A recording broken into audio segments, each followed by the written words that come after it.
1940 भारत की आज़ादी की लड़ाई अपने अंतिम दौर में थी। पूरे देश में गांधी जी के ग्राम स्वराज का नारा गूंज रहा था।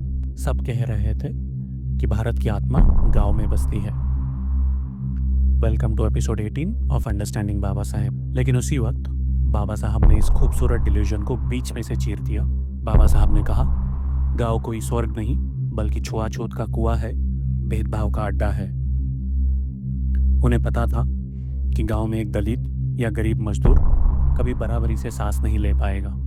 वहां का हर रास्ता, हर कुआं, हर घर उन्हें अपनी जाति याद दिलाता है।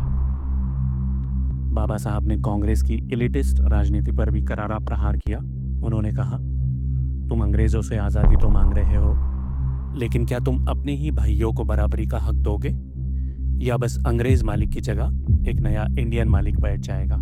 हमें सिर्फ वोट देने का अधिकार नहीं, हमें बराबरी से जीने का अधिकार चाहिए। शाम को अपनी डायरी लिखते हुए बाबा साहब ने एक ऐसी अर्थव्यवस्था का सपना देखा जो आज भी हमारी समझ से परे है। State socialism. उनका मानना था कि खेत किसी एक जमींदार के नहीं, इन पर देश का मालिकाना हक होना चाहिए। बड़ी इंडस्ट्रीज किसी एक परिवार की नहीं, सरकार की होनी चाहिए। जो बात चाइना 1949 में समझ गया, लेकिन भारत आज तक नहीं समझ पाया।